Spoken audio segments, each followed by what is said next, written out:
classical dance form which represents Hindu and Muslim both the cultures. आप देखिए artist को कभी झगड़ा करते हुए देखा है, उसकी कभी रील वायरल हुई है कि वो किसी के पीछे डंडा लेके भागे हैं? बिल्कुल कभी नहीं बिल्कुल। Dance really help you in developing a self love. उससे इश्क जो वाली बात आती है, उसको थोड़ा सा एक्सप्लेन करें। अंदर से अपने आप को ना डीमोटिवेटेड फील कर रही थी मैं।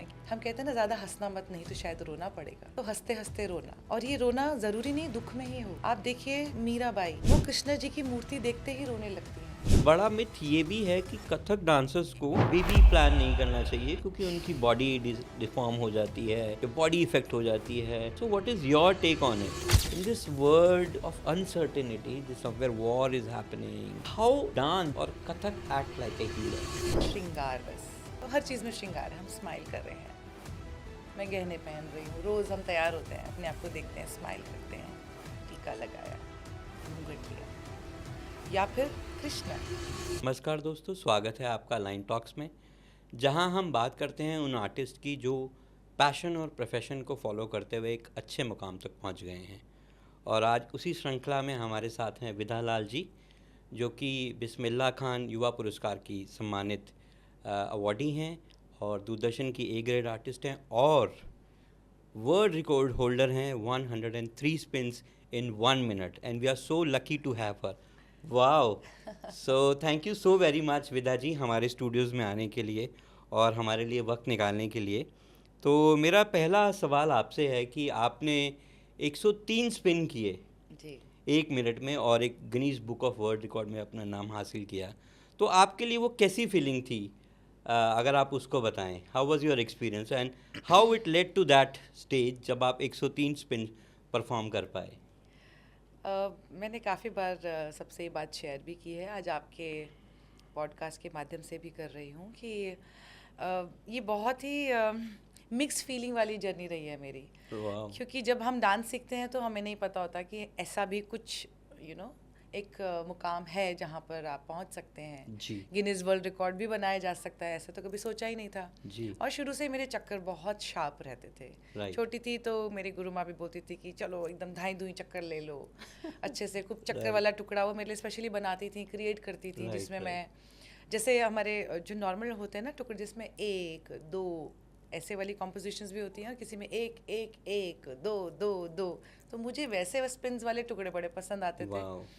तो क्योंकि मेरे स्पिन शार्प थे और मेरे कुछ वीडियोस यूट्यूब पे थे, जिससे I got a call from Guinness world record, जो कि एक प्रोग्राम कर रहे थे एक और चैनल के साथ मिलके।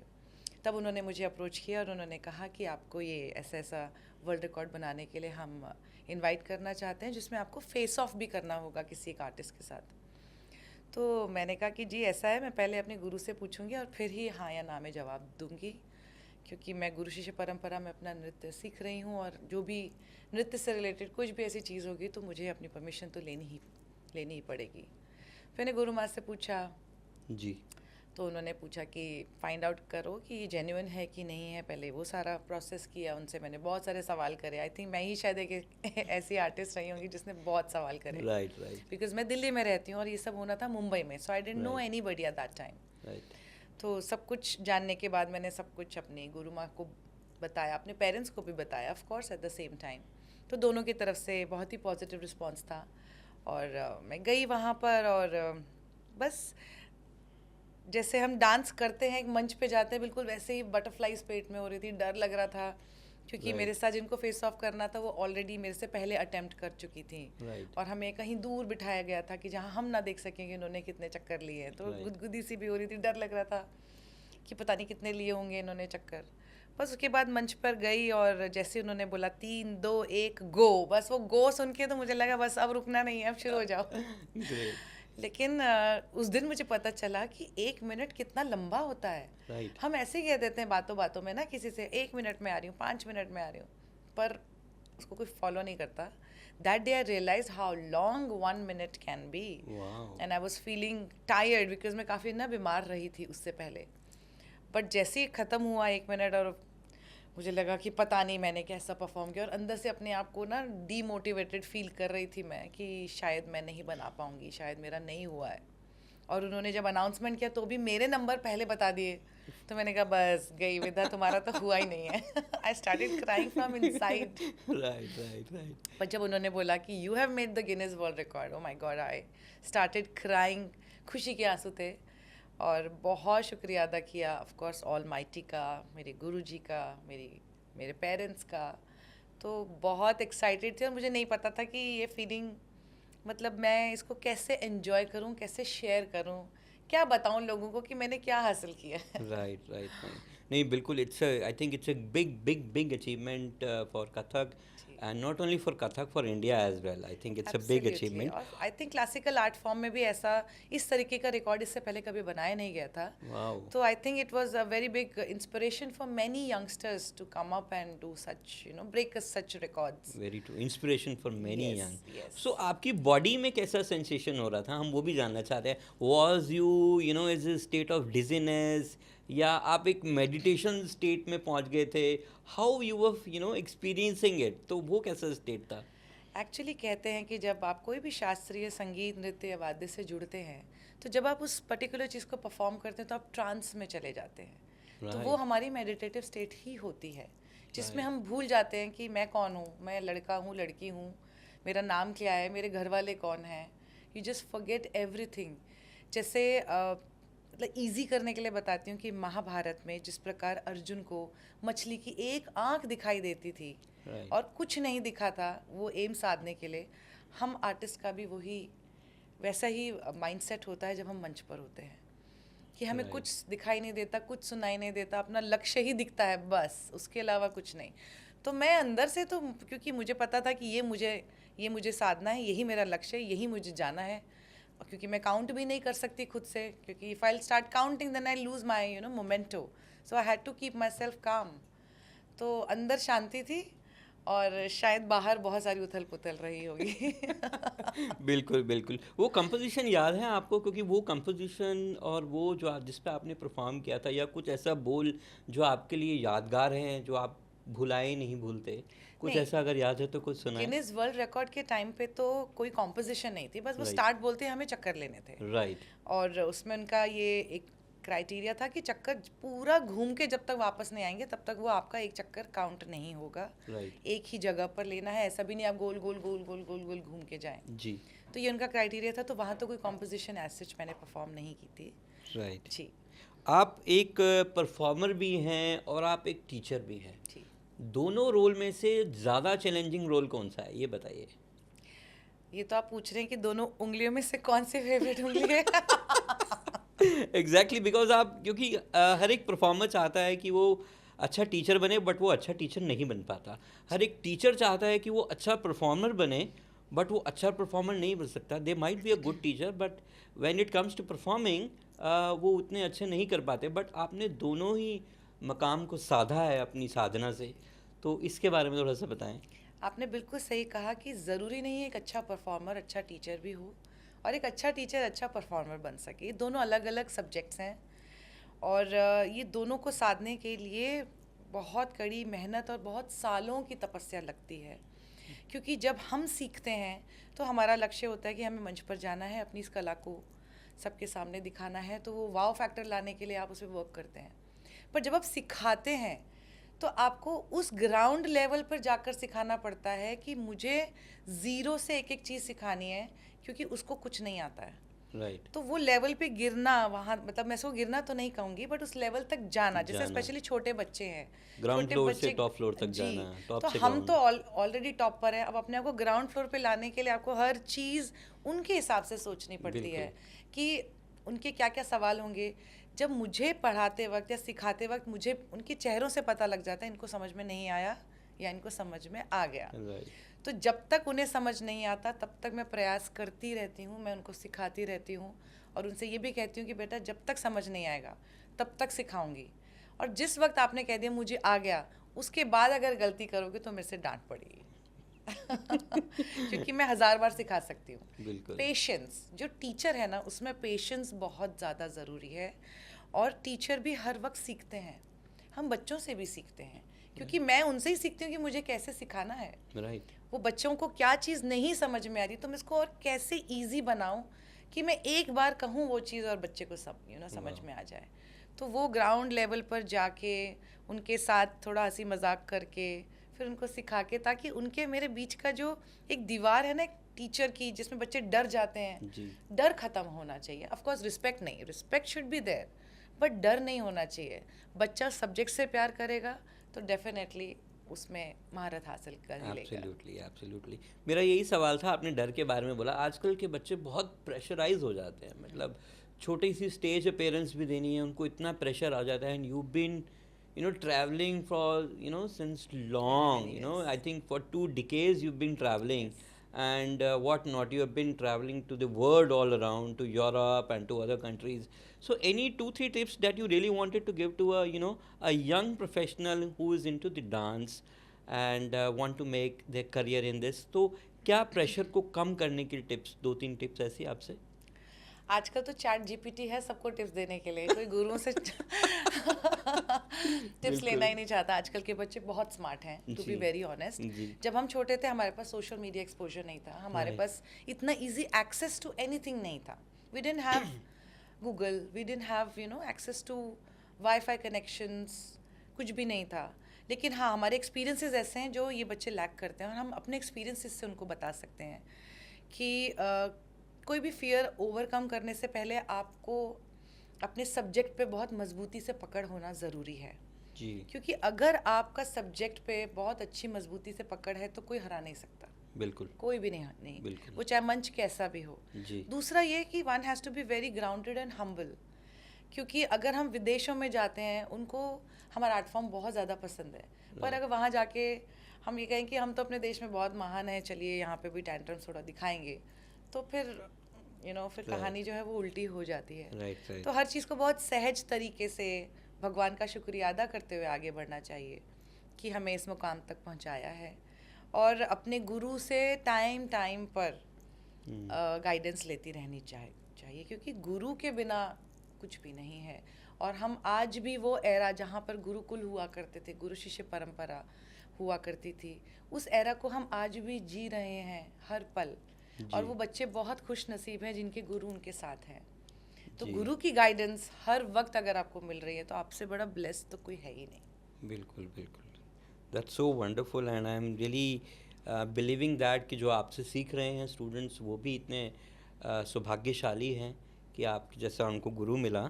और एक बहुत सारे मिथ्स हैं कथक डांसर्स के रिगार्डिंग, और जिसमें से एक बड़ा मिथ ये भी है कि कथक डांसर्स को बेबी प्लान नहीं करना चाहिए क्योंकि उनकी बॉडी डिफॉर्म हो जाती है या बॉडी इफेक्ट हो जाती है।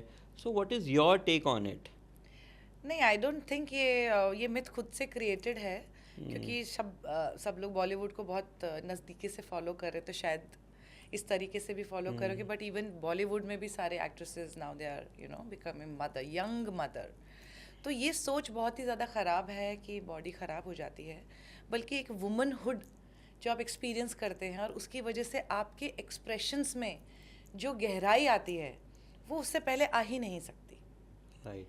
जो आप देखिए हमारे 9 रस होते हैं, उन 9 रस में 2 रस और ऐड कर दिए गए थे बाद में, भक्ति रस और वात्सल्य रस।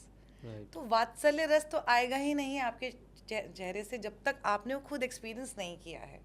आप यशोदा माँ और कृष्णा, छोटे कृष्णा का रिलेशनशिप कैसे दिखाएंगे?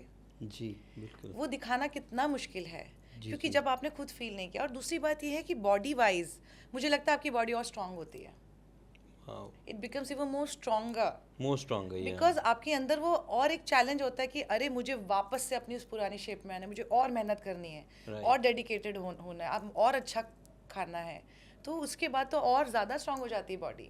और तीसरी बात ये कहूँगी कि हर बच्चा अपने माँ बाप के लिए बहुत लकी होता है। तो वो जो लक आपकी ज़िंदगी में लेकर आएगा, लकी चार्म या लेकर आएगी, एब्सोल्युटली। तो यू नेवर नो कि अगर आपका करियर आज यहाँ है तो बेबी के बाद शायद यहाँ हो जाए। तो मैं तो बहुत पॉजिटिव साइड देखती हूँ इसकी, और मुझे लगता है कि ये करना बहुत ज़रूरी है, एक अपने फैमिली को भी आगे बढ़ाने के लिए, एक वुमेनहुड को भी एक्सपीरियंस करने के लिए, at the same time enjoy करने के लिए। और जैसा आपने अभी इससे पहले पूछा था टीचर एंड ऑल, तो वो जो पेशेंस है ना, वो जब अपने खुद का बच्चा होता है ना, उसके साथ जो खुद एक अंदर एक आर्टिस्ट के अंदर डेवलप होती है, तो वो हमारे डांस में भी दिखाई देती है। वो Right. मैच्योरिटी, वो That सारी maturity. चीज़ें बहुत हेल्प करती है। Right right. आपने नवरसा की बात करी, जी। तो अगर आप ब्रीफली नवरसा को भी थोड़ा सा हमें बताएं या हमें दिखाएं, because you have been amazing amazing performer, तो थोड़ा सा अगर आप उसको एक्सप्रेस करके दिखाएं तो दैट वुड बी वंडरफुल। जी, तो नवरस, रस का मतलब है एक इमोशंस जो अलग अलग तरीके से 9 रूप में उसको बांट दिया गया है। तो सबसे पहला है श्रृंगार रस। तो हर चीज़ में श्रृंगार है, हम स्माइल कर रहे हैं, मैं गहने पहन रही हूँ, रोज़ हम तैयार होते हैं, अपने आप को देखते हैं, स्माइल करते हैं, टीका लगाया, घूंघट लिया। या फिर कृष्ण, उनके चेहरे पे जो हमेशा एक भाव है, जो इमोशन है, वो हमेशा श्रृंगार है। श्रृंगार के बाद आता है हास्य। हास्य यानी थोड़ा स्माइल से थोड़ा सा उठ के ज़्यादा हंसना। राइट। तो जब माखन चोरी वाले एपिसोड आते हैं जिसमें पूरे मुंह पे उनके मक्खन लग जाता है तो सब हंसते हैं हंस रहे हैं। तो वो जो हास्य है वो हास्य रस हो गया। हास्य रस के बाद करुण रस। हम कहते हैं ना ज़्यादा हंसना मत, नहीं तो शायद रोना पड़ेगा। तो हंसते हंसते रोना। और ये रोना ज़रूरी नहीं दुख में ही हो। आप देखिए मीराबाई, वो कृष्ण जी की मूर्ति देखते ही रोने लगती हैं। वाओ। उनकी आंखों से झरझर आंसू, उनको खुद नहीं पता क्यों। तो करुण एक यहाँ भी होता है, और करुण नेगेटिव भी है कि दुख में, विरह में, किसी नायिका का नायक चला गया, आया नहीं, तो विरह में हो गया करुण रस। करुण के बाद वीर रस। रोने के बाद में एकदम मन में जागता है कि अब मुझे कुछ करना है। तो यहाँ पे हम राम जी को दिखाते हैं वीर। पर वीर का मतलब चेहरे पे गुस्सा नहीं है। वीर मतलब मुझे पता है मैं वीर हूँ। अर्जुन वीर रहे, द्रौपदी वीर थी। वाह। तो वीर रस। वीर के बाद हम बात करेंगे रौद्र की। यहाँ पे आया गुस्सा। गुस्सा, दुर्गा माँ, काली माँ, रौद्र रूप, आंखें बड़ी हो जाना। ठीक है। यस। उसके बाद में आया विभत्स रस। विभत्स यानी डिस्गस्ट। किसी भी चीज़ को देख के आपको डिस्गस्ट हो रहा है। वो डिस्गस्ट हम किसी भी चीज़ से दिखा सकते हैं। जैसे जब हम अगर अशोका की बात करें, जब वो युद्ध भूमि में सबको मार काटने के बाद दोबारा जाते हैं और वो जब देखते हैं कि जगह जगह पे खून पड़ा है, लोगों की लाशें पड़ी हैं, तो उनके अंदर से वो विभत्स निकलता है। वो वाला इमोशन, डिस्गस्ट की, ये क्या किया मैंने, विभत्स, जी। ये क्या हो गया, छी, व्हाट इज दिस। तो आ गया विभत्स। विभत्स के बाद अद्भुत। अद्भुत। वाह। अद्भुत में हमेशा मुंह खुला रह जाता है, मतलब अमेज्ड, ये कैसे हो गया। ये एपिसोड हम कब करते हैं ज़्यादातर, जब हम देखते हैं कि जशोदा माँ कृष्णा को कहती है तुमने मिट्टी खाई, निकालो अपने मुंह से, कितनी सारी मिट्टी, दिखाओ अपना मुंह। तो जैसे ही मुंह खोलते हैं उनके मुंह में ब्रह्मांड को देख के उनकी आंखें खुली की खुली, अमेज, अद्भुत रस। या फिर जब अर्जुन ने कृष्णा भगवान का विराट रूप देखा, तो वो जिस तरीके से उन्होंने देखा, अद्भुत रस। अद्भुत के बाद शांत रस। शांत गौतम बुद्ध, शांत स्टेट जिसमें आपके चेहरे पे कोई एक्सप्रेशन नहीं है, आप सिर्फ शांत मुद्रा में बैठे हैं। ये हमारे रस हो गए। Wow wow, that's amazing. मुझे और लग रहा है एक रस में और बताना चाहूँगी, सॉरी, जी। और एक है भयानक रस। जी, भयानक जिसमें डर लगता है, कहीं से कुछ भी तो आंखें खुली रह जाना, डरना, अपने कंधों को सिकोड़ लेना, यहाँ से तो कुछ नहीं आ रहा, अंधेरा तो नहीं है, सांप तो नहीं आ गया। क्योंकि हम एक अभिसारिका नायिका एपिसोड दिखाते हैं, तो उस नायिका अलग अलग तरीके के डर को टाँपते हुए फिर अपने प्रियतम से मिलने जाती है। जी। तो ये हो गया। बहुत सुंदर। और मुझे लग रहा है कि आप उन नवरसों को बता रहे थे और मैं उसको एक्सपीरियंस कर रहा था, and that's so wonderful, thank you so much. और मुझे लग रहा है कि मुझे विभत्स जो होता है ना, एक आश्चर्यचकित वाला अद्भुत, और उन रसों का मुझे फील हुआ है।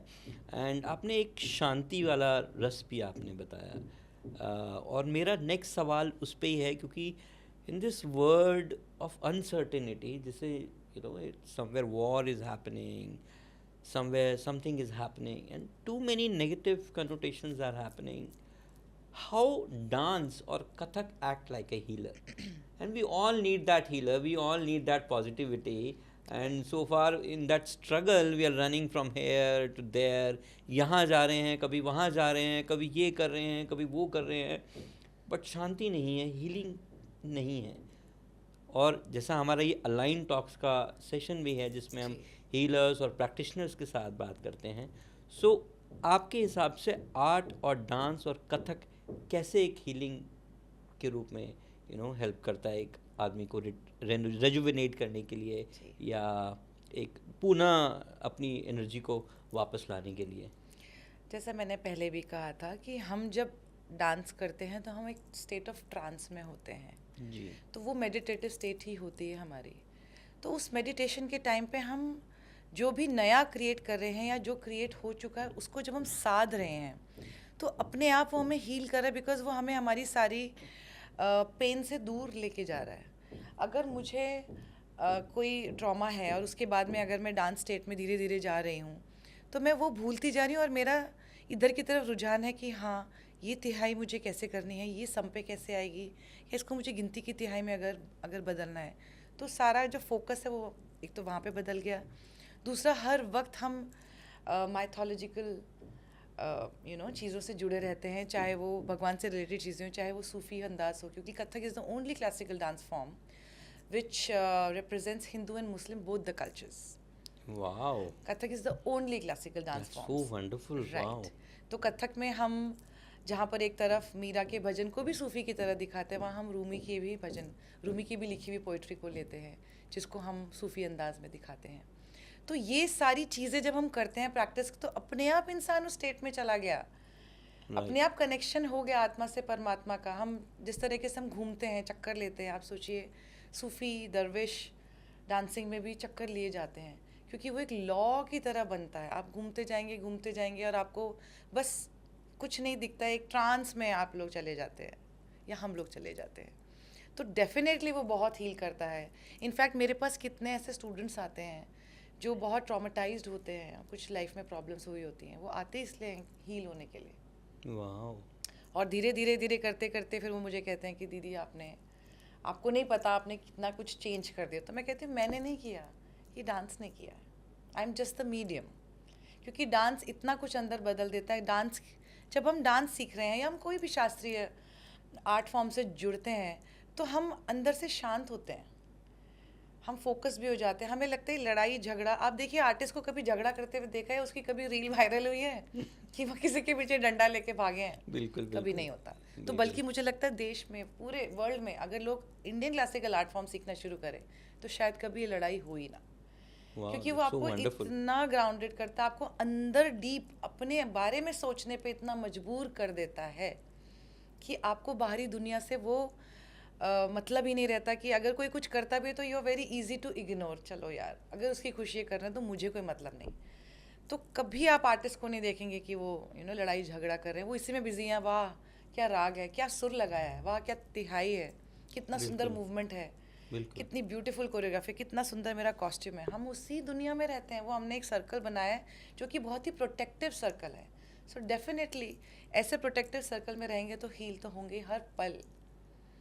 बहुत सुंदर, बहुत सुंदर. आपने बताया कि ये दोनों रिलीजन में कथक यूज़ होता है, हिंदू भी और मुस्लिम ट्रेडिशन में भी. कुछ सूफ़ी बंदिश जो आपको बहुत प्रिय है? बहुत सारी, जैसे कि मोहे अपने ही रंग में रंग दे रंगीले, तू तो साहिब मेरा महबूब इलाही. वाह. एक ये और एक कृपा करो महाराज मुइनुद्दीन. ये मेरी बहुत ही फेवरेट कॉम्पोजिशन है जिस पे मैं खुद पर्सनली डांस भी करती हूँ. और बाकी तो सारी ही, मतलब मुझे लगता है कि जितनी सूफी कॉम्पोजिशंस हैं, मन कुंतो मौला, आज रंग है रीमा रंग है, ऐसी कितनी सारी ब्यूटीफुल कॉम्पोजिशंस हैं जिस पे आप मतलब सुनते ही आपके खुद के पैर थिरकने लगेंगे. चाहे कोई डांसर है या नहीं है, उसका खुद का मन करेगा कि मैं थोड़ा सा इसमें झूम लूँ.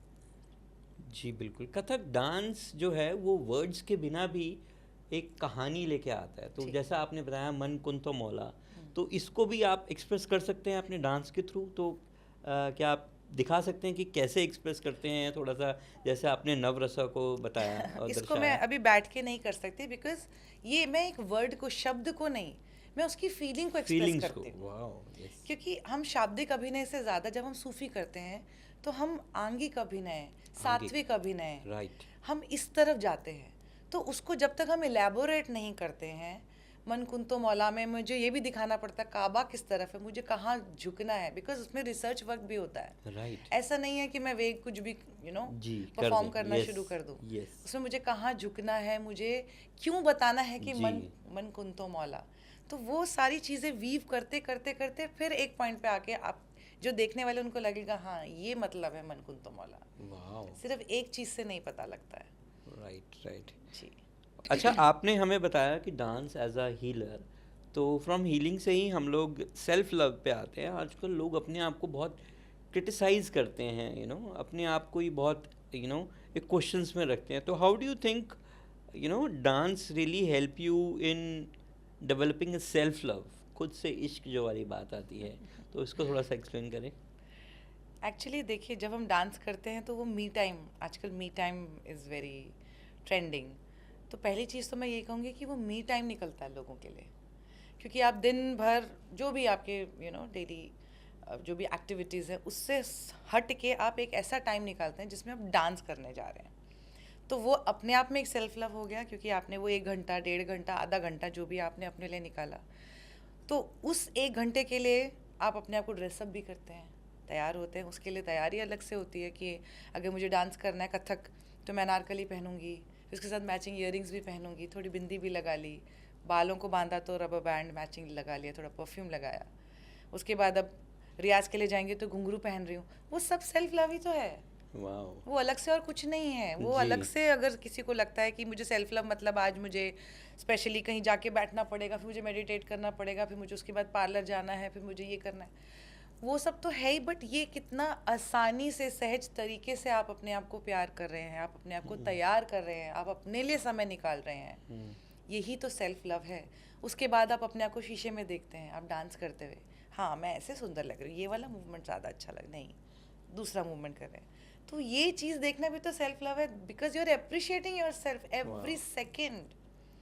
वाओ, आप देखिए किसी भी डांस स्टूडियो में बहुत सारे मिरर लगे होते हैं, जी, और उनके सामने गुरु सिखा रहे होते हैं। जी, तो जो बच्चे हैं वो गुरु को नहीं देख रहे होते हैं, वो अपने आप को ही देख रहे होते हैं, and they are enjoying themselves right, कि हाँ मैं बहुत अच्छा, मैं बाकियों से भी अच्छा कर रही हूँ, ऑल्सो जी, जजिंग। जी, दैट इज सेल्फ लव।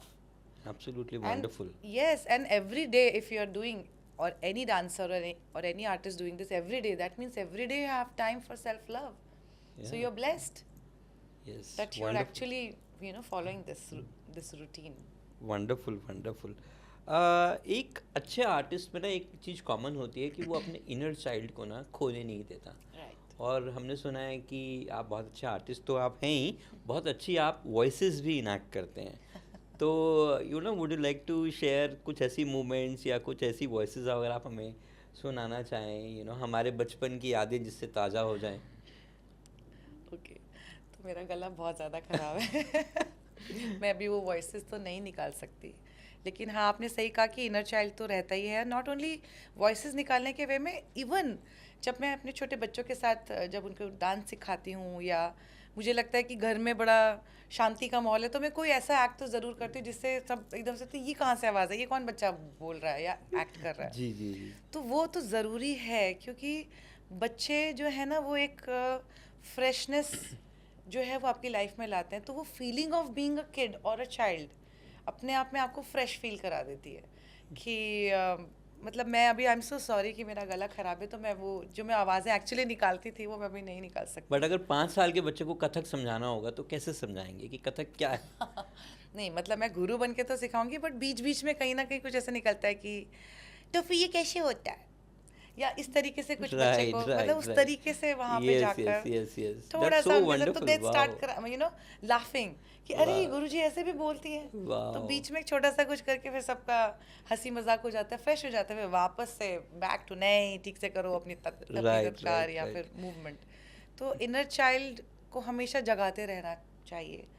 जीवन में हर चीज़ को ऐसे ही देखना चाहिए कि ये मुझे सीखनी है और ये मुझे नहीं आती है, तो मैं एक छोटा बच्चा ही हूँ। राइट, मैं आज भी हर चीज़, जो चीज़ मुझे लगता है मुझे नहीं आती, तो मैं उसको एक छोटे बच्चे बन के ही सीखने की कोशिश करती हूँ बिल्कुल बिल्कुल। कि अगर एक बच्चा सीखेगा तो कैसे सीखेगा, वो इंक्यूजिटिवनेस आपके अंदर Right. बनी रहती है। राइट, नहीं तो फिर आपको लगेगा जब सब कुछ मुझे आता ही है तो फिर then you become very dull, old and dull. Boring. You feel, मतलब वो फीलिंग ऑफ बीइंग ओल्ड हो जाती है Yes, कि यार yes, हमें तो yes. सब आता है, एक्साइटमेंट ही नहीं है लाइफ में। राइट राइट बच्चा जिस तरीके से अगर आप उसको अनएक्सपेक्टेड सरप्राइज कोई चॉकलेट दे दो तो क्या एक्साइटमेंट होता है। राइट तो राइट। वो एक्साइटमेंट हर चीज़ में, छोटी से छोटी चीज़ में भी एक्साइटमेंट ढूंढ लेना, खुश हो जाना, वही तो इनर चाइल्ड है और वो मैं अपने अंदर हमेशा बना के रखती हूँ। कई बार मेरे बेटे से भी मेरी कॉन्वर्जेशन होती है तो वो भी हंसने लगता है, तो कहता है आप मेरी मॉम नहीं, मैं छोटी बच्ची लग रही हो अभी। No, but that's so wonderful. That's so wonderful that you maintain that kind of the inner child, and that's why you could come up with a lot of innovations and उपज। Right, उपज भी होती है कथक में, तो थोड़ा उपज के बारे में हमें समझाए। कथक में उपज क्या होती है? देखिए, उपज का मतलब किसी चीज़ का उपजना, किसी चीज़ का ग्रो करना, या वो थॉट, जो Right. थॉट है उपज की, वो होती है रिदमिक पैटर्न्स को लेकर। Right not only rhythmic patterns but हम वो जो उपज है वो हम किसी मूवमेंट को लेकर भी कर सकते हैं। वही जो चीज़ आपके अंदर एक नई डिस्कवर हो रही है उस पर्टिकुलर चीज़ को लेकर। तो ज़्यादातर हम फुटवर्क की उपज भी करते हैं, जैसे नगमा चल रहा है और उसमें कोई पर्टिकुलर रिदमिक पैटर्न को लेकर पहले से डिसाइडेड नहीं है, Right. वहीं के वहीं क्रिएट करना है उन रिदमिक पैटर्न्स को, और छोटी छोटी तिहाई लेकर सम पर आना है और उसके बाद उन्हीं रिदमिक पैटर्न्स को अलग अलग उसके पलटे खोलने हैं। वाओ तो ये होती है उपज पैरों से। फिर उसके अलावा उपज होती है अंगों से, Wow. जैसे कि हम अलग अलग अंग की उपज, अगर कोई ग्रुप कोरियोग्राफी है या मतलब क्लासरूम में भी गुरु को सिखा रहे हैं तो उन्होंने बच्चों को मूवमेंट सिखा दिया कि लास्ट में बेटा सम ऐसे लगाना है, किसी बच्चे ने सम ऐसे लगा दिया, तो ये उसकी उपज है। जी। उसके अंदर वो चीज़ उपजी, वो उपज जी, के जी, आई जी। कि मुझे लगता है कि मुझे ये चीज़ ऐसे करनी है। तो वो थॉट जो निकल के आता है वो आपका प्योर होता है, वो आपको सिखाया नहीं जाता।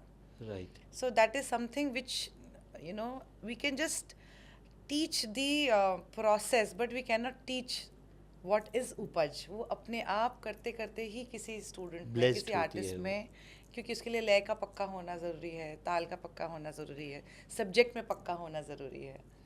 जी तो इसीलिए उपज बहुत मुश्किल भी होती है। जी, बहुत सुंदर बहुत सुंदर। और Navratri is around the corner, and जिसमें हम एक बहुत अच्छा एनर्जी का कॉम्बिनेशन देखते हैं, डिवाइन फेमिनिज्म का और शक्ति का।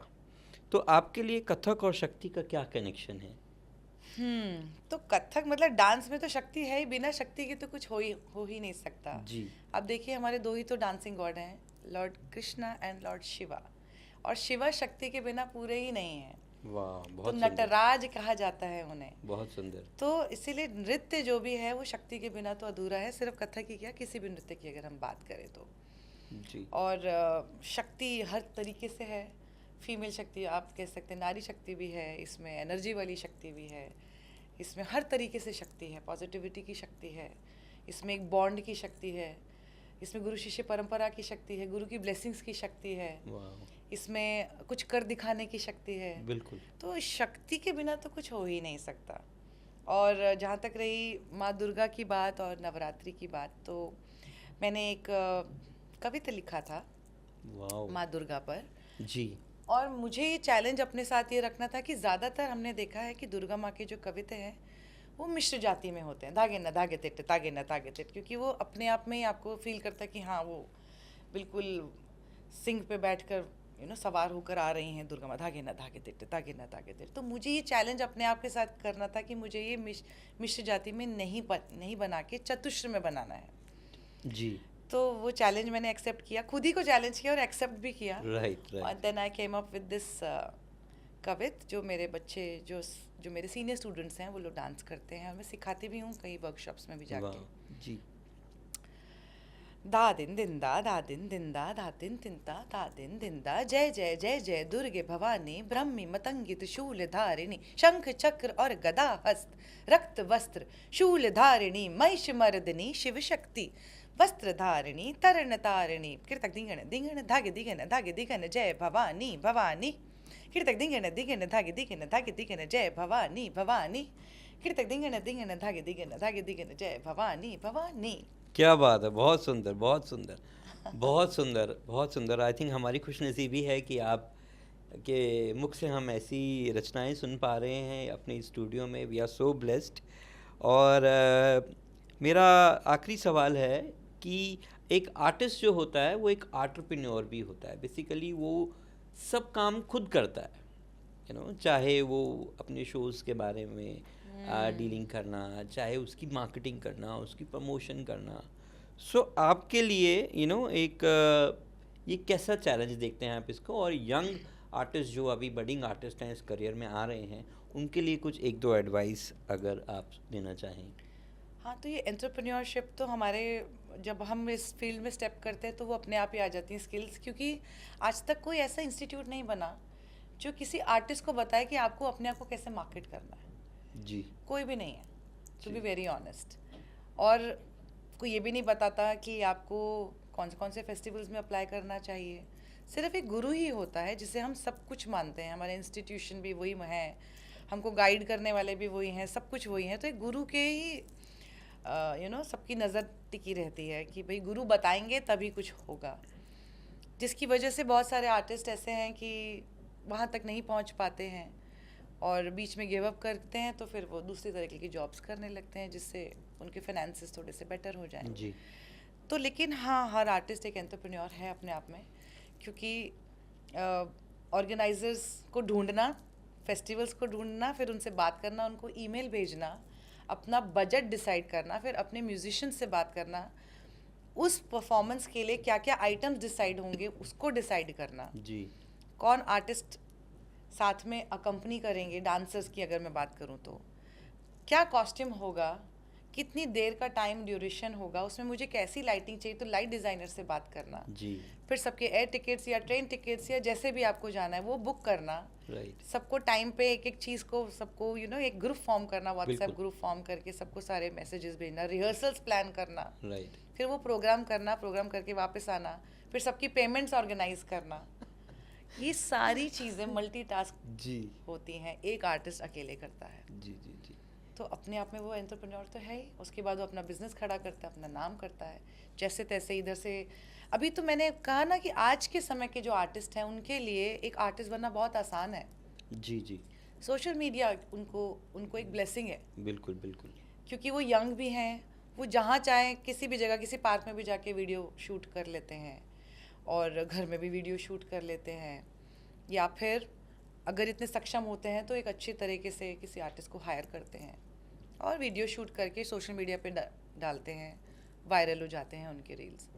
तो उनके लिए नाम करना इतना मुश्किल नहीं है। राइट। लेकिन उसके बाद to live up to that name, that is the challenge what we have done, because हमारा नाम वर्ड स्प्रेड से हुआ है, रील से नहीं हुआ। हमारे टाइम में कोई सोशल मीडिया नहीं था, हमारे पास रील्स से जमाने के परे की बात। बिल्कुल जी, बिल्कुल परे की बात है। जी। तो हमारा नाम जो वर्ड स्प्रेड हुआ, वर्ड किसने स्प्रेड किया? आर्ट कॉन्शियस ने, रसिक्स ने, राइट, और हमारे फेलो आर्टिस्ट ने, राइट, जिसकी ऑथेंटिसिटी और बढ़ जाती है। अभी क्या है, जो रील वायरल हो रही है उसकी मैक्सिमम आपके फॉलोअर्स कौन है? ले ऑडियंस है। कथक डांसर थोड़ी देख रहे हैं। बिल्कुल बिल्कुल। मैक्सिमम ले ऑडियंस, हाँ इसका ड्रेस अच्छा है। मुझे नहीं पता कि उस रील को वायरल होने के पीछे और कितने सारे रीजंस हो सकते हैं, not just the dance. Algorithm हो सकती है, यस। उसके पीछे भी हो सकता है, हाँ इसका ड्रेस बहुत अच्छा है, या इसका बैकड्रॉप बहुत अच्छा है, या ये म्यूजिक बहुत अच्छा लगता है मुझे, कुछ भी हो सकता है। राइट। पर हमने यहाँ तक जब हम पहुँचे हैं तो हम हमारे प्योर डांस के रिव्यूज के पहुँचे हैं। क्रिटिक्स के जो रिव्यूज अखबारों में निकलते हैं, आप सोचिए उस ज़माने में ऐसा कुछ नहीं था कि एक चेन्नई में बैठे आर्टिस्ट को पता हो कि दिल्ली में बैठी विद्या लाल कैसा डांस करती है। जी। कोई सोशल मीडिया नहीं था, वो किससे पूछेंगे? किसी क्रिटिक को ही फ़ोन करके पूछेंगे, या दिल्ली में बेस्ड किसी आर्टिस्ट से पूछेंगे, जी आपके यहाँ पे एक विद्या लाल डांस करती हैं, वो कैसा करती हैं? जी जी जी। तो उनके वर्ड स्प्रेड से, उनकी बातों से, हम जैसे आर्टिस्टों ने, जो मेरे साथ के जितने भी कलाकार हैं, उन्होंने ऐसे नाम बनाया है। तो जो रील वाले आर्टिस्ट हैं, मतलब सिर्फ रील वाला नहीं कहूँगी, पर आज की जो जनरेशन है उनके लिए यही एडवाइस है कि don't focus just on the reels, because it is just 30 seconds. When it comes to perform for an hour and half, उनके सांस फूलते हैं, उनके पास कंटेंट नहीं होता, उनको समझ नहीं आता क्या परफॉर्म करें। जी। क्योंकि शुरू से ही आप चक्कर चक्कर चक्कर और बहुत तेज़ी दिखाओगे तो 1 से 1.5 घंटा सस्टेन कैसे करोगे? बिल्कुल। तो वो सोच रखना, वो समझना और गुरु के साथ जुड़े रहना। मैं हमेशा ये बात कहती हूँ, गुरु से जुड़ के गाइडेंस लेते रहना, ये बहुत बहुत ज़्यादा ज़रूरी है। जो स्ट्रगल हमने किया वो आज की जनरेशन नहीं करेगी, और अच्छी बात भी है, भाई क्यों करे।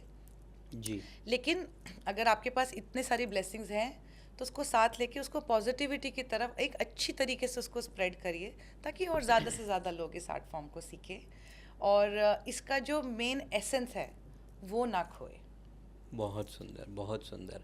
और अब मेरा कोई सवाल नहीं है, और मैंने सुना है कि कथक के बोल से आप लोग अंताक्षरी भी करते हैं, सो मैं उसको थोड़ा ट्राई करना चाहता हूँ। अगर हम गलत हो तो प्लीज़ आप संभाल लीजिएगा, बट मैं सुनना चाहता हूँ वो कैसे बोल से आप अंताक्षरी खेलते हैं और आप कैसे करते हैं। तो मैं स्टार्ट करता हूँ अगर इजाज़त हो तो। जी।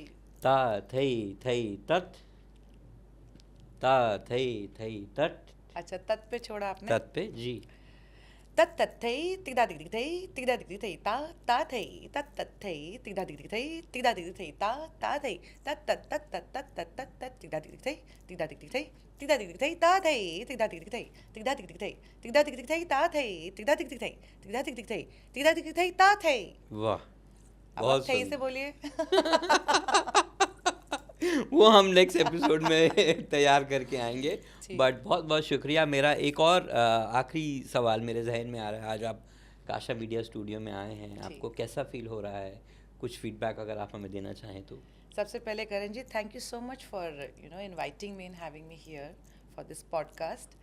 और दूसरा ये कि आपके साथ तो मैं इतने सालों से जुड़ी हूँ, आपको मैंने देखा है, आपने कितने पेशेंटली आपने अपने आप को भी ग्रो किया, एट द सेम टाइम आपने आर्ट को भी ग्रो करने में कोई भी कसर नहीं छोड़ी है। जो आपके एफर्ट्स रहे हैं हर तरीके से दुनिया तक पहुंचने के और आर्ट एंड आर्टिस्ट को दुनिया तक पहुंचाने के, वो बहुत ही काबिल तारीफ़ है। एंड ये सारा सेटअप बहुत अच्छा है। I am so happy and I wish you all the best कि आप ऐसे ही बहुत अच्छे और भी कलाकारों को बुलाएं, और आपकी जो ऑडियंस है वो और भी बड़े बड़े कलाकारों से कुछ सीखे, कुछ समझे, कुछ इंस्पायर हो। Thank you so very much. And ये थे हमारे साथ विदा जी, और जिन्होंने हमें समझाया कि कथक सिर्फ एक डांस नहीं है, वो एक ज़रिया है डिसिप्लिन का, गुरु शिष्य परंपरा को समझाता है, और एक अपने आप को निरंतर प्रोग्रेस के साथ जोड़ने के लिए आपको मोटिवेट करता है। So stay blessed, stay curious and stay align. Thank you.